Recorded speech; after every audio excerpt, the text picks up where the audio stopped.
নমস্কার, ছোট গল্পের চ্যানেলের পক্ষ থেকে সকলকে আমন্ত্রণ। আজকে আমি পাঠ করে শোনাবো হাসির রাজা গোপাল ভাঁড়ের এক মজার গল্প। গল্পের নাম হলো হিসাবি লোক। এবার শুরু করলাম আজকের গল্প পাঠ। গোপাল একবার দূর দেশে বেড়াতে যাবে বলে বহুদিন ভাড়াটে বাড়িতে রয়েছে। একে একে অনেক জিনিসপত্র জমা হয়েছে, সেই সব অনেক আসবাবপত্র জমা হয়েছে।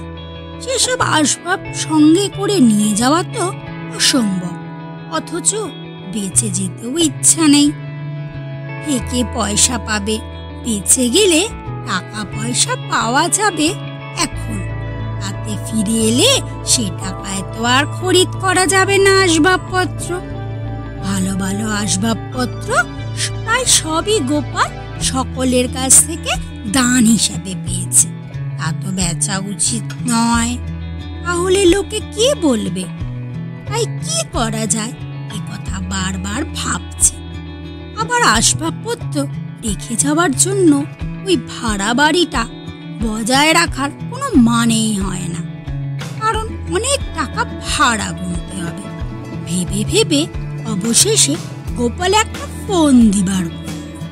গোপাল একটা বড় বন্ধকি দোকানে গিয়ে আসবাবগুলো নিয়ে গিয়ে বন্ধক দিল। অনেক টাকা দামের আসবাবগুলো নিয়ে গিয়ে বন্ধক দিলে মাত্র 400 টাকায়।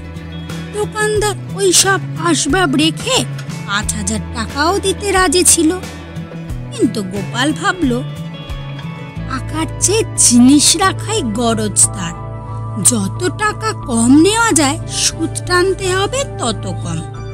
সেই জন্য হিসাব করে দেখলো 400 টাকার দরুন মাসে তার যে সুদ দিতে হবে, একটা ঘর ভাড়া করে জিনিসগুলো রেখে যেতে তাকে মাসে মাসে অনেক বেশি টাকা ভাড়া গুনতে হবে।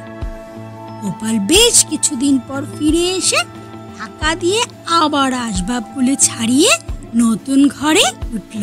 আমার গল্প পাঠ এখানেই শেষ হলো।